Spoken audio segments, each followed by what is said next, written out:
बिस्मिल्लाहिर्रहमानिर्रहीम अस्सलाम वालेकुम वेलकम टू बायोलॉजी क्लास 11 बायोलॉजी दा पदी के मुंगा चैप्टर नंबर 8 शुरू को the chapter number 8 the diversity among plants दली की द डाइवर्सिटी नुम रागल ले कजो द डाइवर्सिटी हुए मा मुख्तलिफ वाले डाइवर्सिटी अमंग प्लांट्स यानी तो दुनिया पर ये मख चीजों सर सुन बूटी दी नो पदी की डाइवर्सिटी दा डाइवर्सिटी दा मतलब उन کې دی شي چې یو خو د بوټي چې د زموږ سره ډیر دي چې دا بوټي ډیر دي نو ډیر بوټي داسې دي چې هغه د یو بل نه مختلف دي سمپل ابزرویشن دی که موږ به سوچ وکړو نو موږ وایو چې په دې بوټو په دې منځ کې مختلف والی نو دغه زموږ سره څه دی ډایورسټي امانګ پلانټس که زه ووایم چې یو پلانټ کې کم کم خصوصیات دي نو په پلانټ کې چې کم خصوصیات دي ما دا لیدلي چې اول په سر به دا زموږ سره یوکریوټیک یوکریوټیک موږ څه ته وایو چې د یو جاندار دی د هغه چې کم سیلز دي په هغه کې نیوکلیس چې دی هغه زموږ سره موجود دی نو دغه جاندار ته موږ وایو چې دا یوکریوټیک دی بل خصوصیت پکې څه دی فوټوسنتیټیک چې زموږ سره کوم لیوینګ ارګانیزم دي په هغې کې به زموږ سره فوټوسنتھسس کېږي نو ځکه ورته موږ وایو دا چې دی دا زموږ سره فوټوسنتیټیک دی بله خبره پکې څه چې ملټي سیلولر چې داسې ارګانیزم چې هغه د ډېرو خلیو نه جوړي نو هغې ته موږ ملټي سیلولر وایو نو دا پلانټ چې دي نو دا زموږ سره څه دي ملټي سیلولر دي بله پکې دا خبره ده چې کله مونږ د پلانټ د سیل خبره کوو نو د دې په دې سیل کې به زموږ سره کم سیز موجود دي سیلولوز یعنی زموږ سره بوټی چې دی یوکریوټیک دی فوټوسنتیټیک دی ملټي سیلولر دی او په سیلوال کې زموږ سره څه دی سیلولوز دی نو دا د یو پلانټس میجر خصوصیات دي که فرض که مونږ د کینډم پلانټ یا خبره کوو دا د دې چپټر انټروډکشن دی دا کم نقشه چې ما جوړه کړله دا صرف انټروډکشن دی که مونږ د کینډم پلانټ یا خبره وکړو نو بوټي مینلی مونږ دوو ګروپونو ته تقسیموو په کې اولنی ګروپ زموږ سره دی برایوپایټس دویمی ګروپ زموږ سره دی ټریکیوپایټس برایوپایټس چې نو دا خبره یاد ساتئ په دې کې زموږ سره ویل ډیولپ سټیم ویل ډیولپ روټس شاخونه وغیره دا پکې زموږ سره رہی او ټریکوپایټس داسې چې باقي ویل ډیولپ روټس ویل ډیولپ سټیم ویل ډیولپ لیفز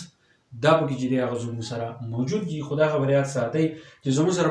بعضې نه بوټي داسې چې په هغې کې زموږ سره لیف نه وي بعضې نه زموږ سره داسې چې په هغې کې سټیم نه وي خو هغې ته چې دی مونږ بوټی وایو دا په دې چپټر کې مونږ بار بار وایو اولنی ګروپ ته راشي چې کومې ته مونږ برایوپایټس وایو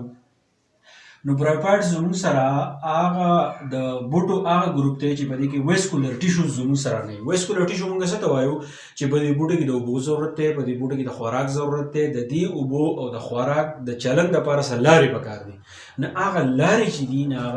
هغې ته مونږ ویسکولر ټیشو وایو نو هغه برایوپایټس کې نشته ویسکولر ټیشو اصل کې اشاره څه ته ده زایلم ته او پلویم ته زایلم هغه ټیشو دی چې دا زموږ سره په بوټي کې د زیرې نه اوبه واخلي له پاسه تقسیموي او د دې دا شکل چې دا زموږ سره بالکل د پایپ په شان دي که موږ پلویم ته وګورو نو زموږ سره چې کوم پلویم دی نو پلویم چې دی نو دا زموږ سره دا کار کوي چې دا به خوراک کې تیار شوی خوراک چې دی هغه تقسیموي او د دې شکل هم داسې د پایپ په شان دي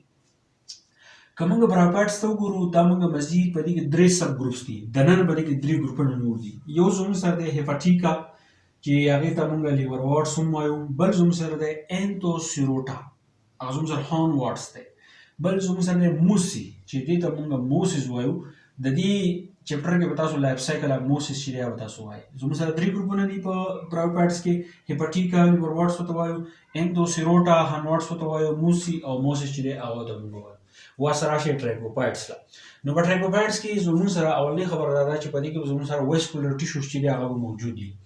د اوبو د خوراک د تقسیم دپاره چې کومې لارې دي په دې بوټي کې هغې ته موږ ویسکولر ټیشوز وایو څه ورته وایو زایلم او پلویم په برایوپایټس کې دا نه خو دا زایلم او پلویم په ټریکوپایټس کې چې دی دا زموږ سره موجود دي اوس که تاسو دې خوا وګورئ نو دا ټریکوپایټس موږ تقسیموو په دې کې دوه ګروپونه دي نان سپرمیټوپایټا او دویمی ګروپ زموږ سره دی سپرمیټوپایټا نان سپرمیټوپایټا زموږ سره څه دي سیډلیس پلانټس یعنې هغه بوټي چې په هغې کې تخمونه نه وي نو هغې ته مونږ وایو نان سپرمیټوپایټا او بل دویمی ګروپ زموږ سره دی سپرمیټوپایټا هیوسیډ دا هغه بوټي دي چې په کم بوټي کې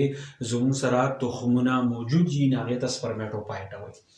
اوس په نان سپرمیټوپایټا کې زموږ سره څلور ګروپونه دي یو زموږ سره دی سایلوپسیډا یا مونږ وایو سیلوپسیډا دویمی زموږ سره دی لیکوپسیډا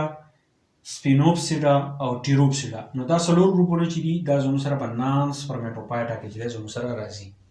بیا زموږ سره سپرمیټوپایټا ده په دې کې زموږ سره دوه ګروپونه دي یو زموږ سره دی جیمنوسپم او دویمی دی انجیوسپم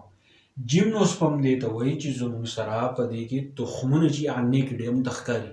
لکه تاسو چلغوزي ته تاسو سوچو کې دغه چلغوزي چې دی نو د دې دغه زموږ سره په څه کې راځي دا به جیمنوسپرم کې راځي وایي زموږ سره داسې بوټي چې هغه